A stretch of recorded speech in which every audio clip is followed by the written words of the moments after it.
What's up, everybody? Welcome back to the Outside Line Media.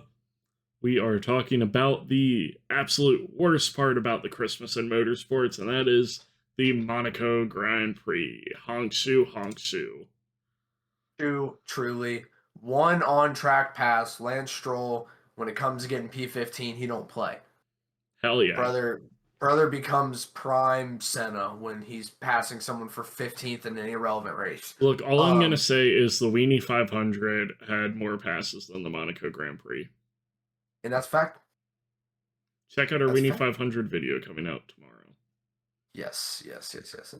But it was a boring race. The forced two-stop didn't work. Shocker to quite literally nobody.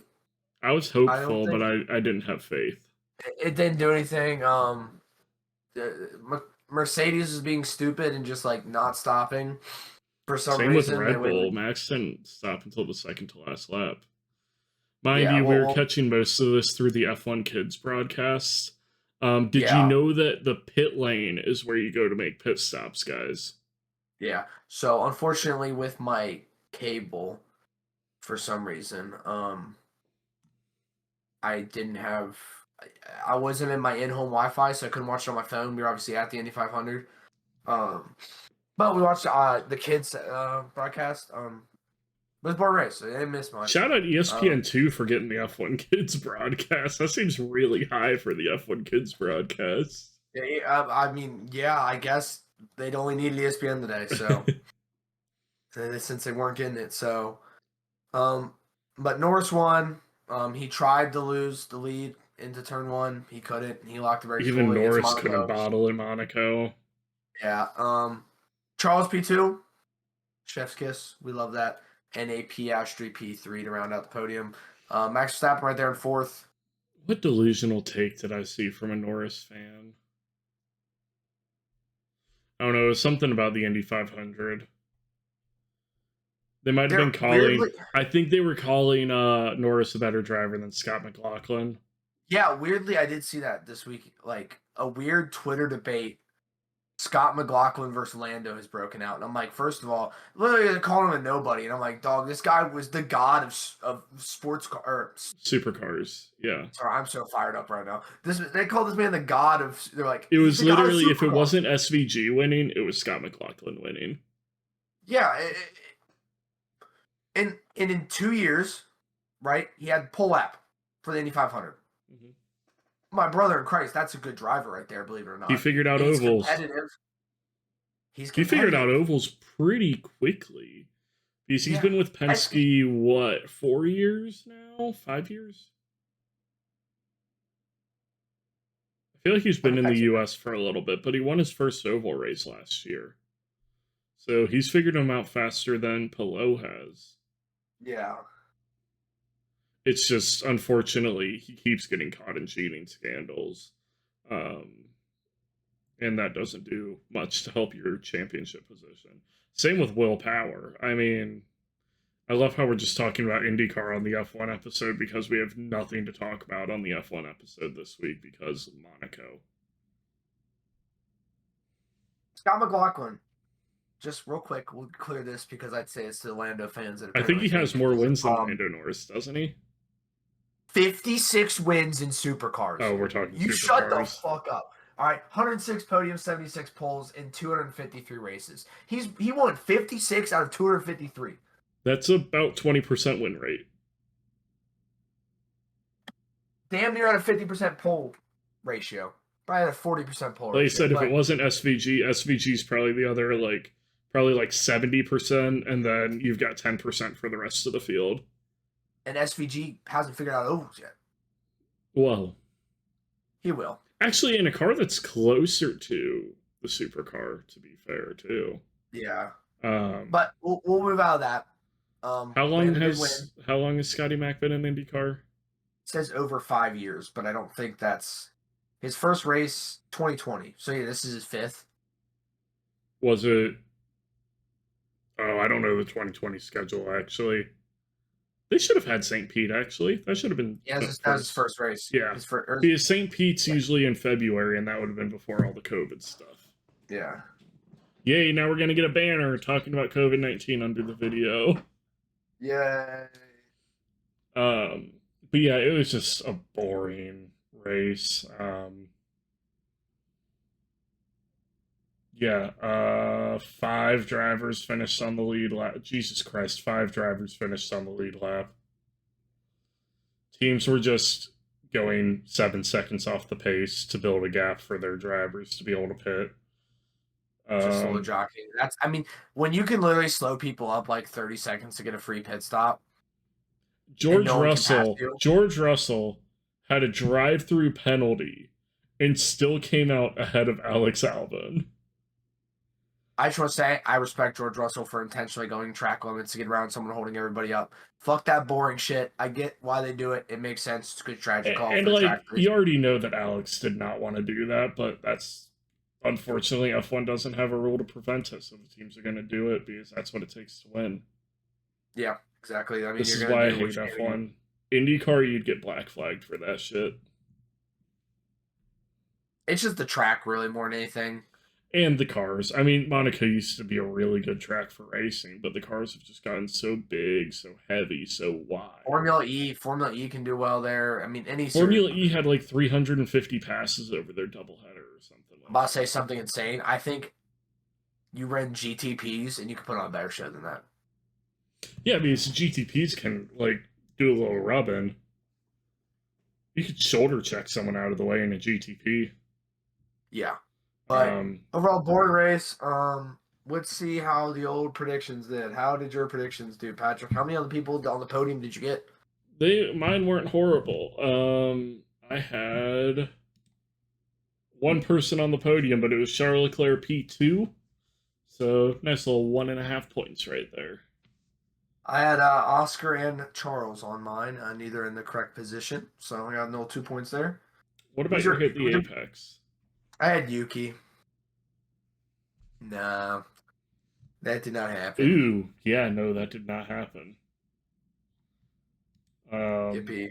I had Ocon. Nice little P7 for Haas. Great. Shout out Esteban Ocon. And shout out, where is he? Shout out Ali Barron going from last to 12th. It's impressive for Monaco. Yeah. Of course, none of it was an on-track overtake, but hey, what are you gonna do? Who's your miss? I had Gasly. I also had Gasly. We agreed here. Yeah, brother. I mean, to be fair, he didn't miss the apex. He hit it a little bit too well. And yeah, tore tire off the car. Very similar to Leclerc's crash in 2019. Monaco. Elevator reference for crashes is always just Charles. It's the easiest one for me to find, dude, if I'm being honest. Unbelievable. Did you have pole position winning the race? I had faith in Lando Norris modeling it. I got that correct. I said that pole position would not win the race. Did you get your best of the rest? No. I had Williams. Yeah. Yep. So, overall good week there, but we move on to another track where passing is notoriously hard. Ryan takes the lead? Or were you ahead already? I got 4 points. I don't remember. I don't know. It is 28.5 to 20 or 25.5 to 24, with Ryan leading by 1.5 points. We are close. Now we're going into the Spanish Grand Prix. Shout out Spain. We just had the first Spaniard win the Indy 500 with Alex Palou. Fernando Alonso has confirmed he is not crazy enough to run the Indy 500 again. Yeah. Sainz hyping up Alex Palou too. They used to kart together. There's pictures of them like on the podium and stuff at karting events, saying that he should, cool. Probably be an F1, but I don't like that. I don't like that sentiment, bro. We're not gonna get into that, but the F1 elitism, that's not the top of the hill for everybody, brother. I mean, to be fair, Alex Palou has already said like F1 just doesn't really. It doesn't call to him anymore. He wants another Indy 500 more than he wants to be an F1. Yeah, so on the Spanish Grand Prix, Last year on the track, because next year is a garbage ass street circuit. Yeah, it's supposed to be a garbage ass street circuit. We'll see if it actually happens. I'm hoping that it doesn't, so we can be back at Circuit de Barcelona, Catalunya. And then is it on a rotation? I have no clue. I just know next year goes on that. But yeah, this track is another procession line with a little more chances for passing. Yeah, there's that. There's that double right-hander at the end of the straight. Yeah, I think it's turn 7-8. That's that double right-hander. That's just a switchback. Basically, that'll be a really good passing opportunity. Probably the only passing opportunity. Maybe turn 1. Now that they got rid of that chicane at the start of the straight. Maybe, I don't know. But, the chicane just killed runs. Yeah. So interesting. We will have to see what plays out. But who do you think's gonna win? Let's start from there. Who's winning? I have Oscar Piastri winning the Spanish Grand Prix. Oh yeah. Oh wait. We hold on. Take a step back for a second. Flexi wings. The rush is too fast. We got flexi wing changes. They are testing for flexi wings now. Yep. There could be drastic changes. Supposedly Ferrari went the most conservative with their flexi wings, so we might see normal pace from them. What that is, comparatively speaking, is the big question. Yeah, we really don't know how much it'll shake things up. I think that McLaren brought a new front wing to Imola that I'm guessing is probably in spec. Yeah. I don't see why you'd develop a new front wing that's out of spec with the regulations 2 races later. So I'm assuming it was just so they could get, like, the finicky stuff figured out on it before the deadline. Yeah.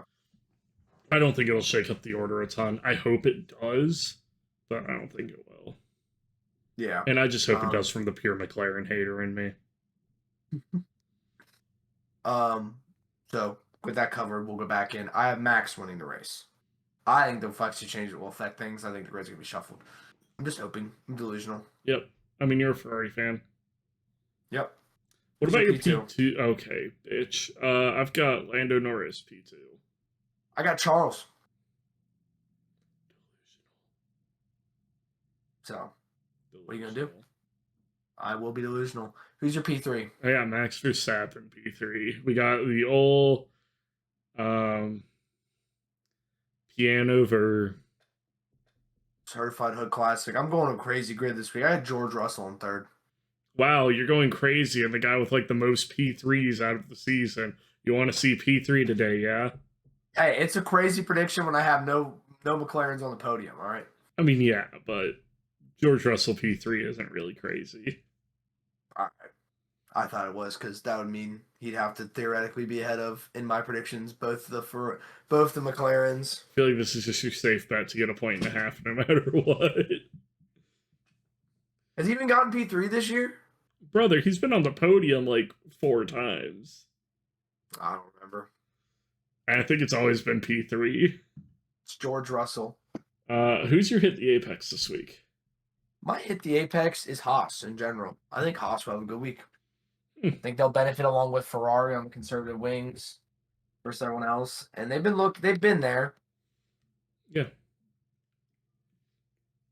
I have Alexander Albon hitting the apex this week. Okay. Williams just looks good. Big Alex and Alex has been looking good. Hey, I've got an Alex Albon hat that's signed by Jamie Chadwick, so that's pretty far. How about your miss the apex? McLaren. Already kind of settled my podium. I think they're going to have a bad weekend. Bro's all in on the flexi wing changes. I'm just praying that this spices things up. I have Esteban Ocon. Oh, you think he's going to roll off a good one into a bad one? Classic Ocon form. Probably going to crash out his teammate, too. Yeah, why is that? Why not? Yeah. Well, he's been pretty calm this year. He hasn't raced Ocon. He hasn't raced Behrman, you know. To be fair, not many people have raced many people this year in F1, so. That's true. But no, we don't want to hate on F1. It's just.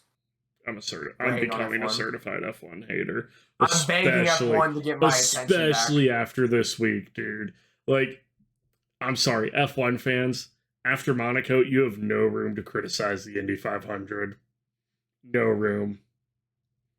If Monaco was a banger, yeah, you can be like, yeah, the Indy 500 was a little boring. But if you're coming from Monaco and you're saying F1's better, and you're shitting on the Indy 500. I just don't get why we have the conversations. But I think we can like everything. One doesn't have to be better than the other. They can all exist. They're all okay, but like sports. objectively. We don't have to do that though. It's not apple. It's apples to oranges. Just they're two separate things. Let them be two separate things. They're apples and oranges. Like I much prefer oranges, which is IndyCar. And objectively, like you look at juice. That doesn't mean F1 like sucks, juice it, dude. Like sucks. Juice it. All right, orange juice versus apple juice. Which one are you choosing?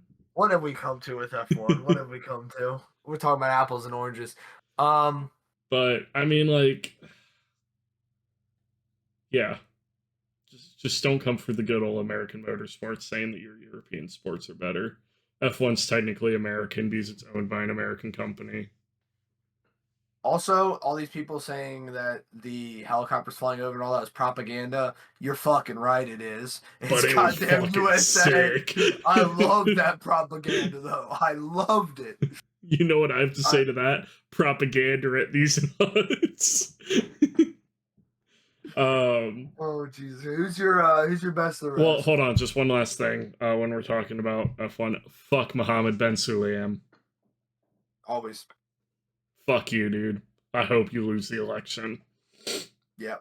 I've got RB as the best of the rest.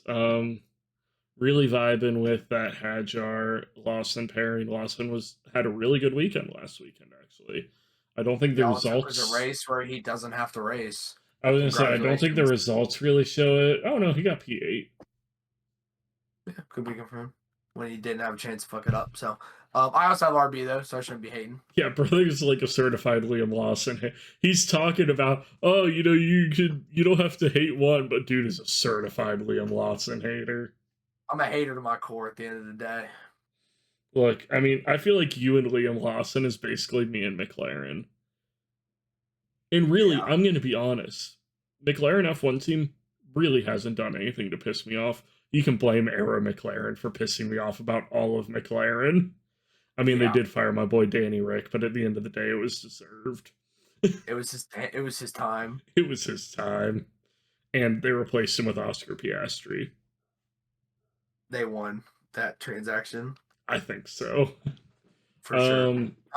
Hopefully Spain's actually good. Hopefully there's passing. God, what does F1 come to, man? They need to fix these cars. Yeah, new regs need to work. But yeah, that's the Spanish Grand Prix. Flexi-wing changes. We will have to see how it spices things up. Comment below who you think's going to win from these rules. Who's going to be the big winner and who's going to be the biggest loser. Cadillac F1 team is going to be the big winner here. Somehow they're coming out the blocks firing in 2026. Amen, brother. Have a good one, everybody. Peace. Peace.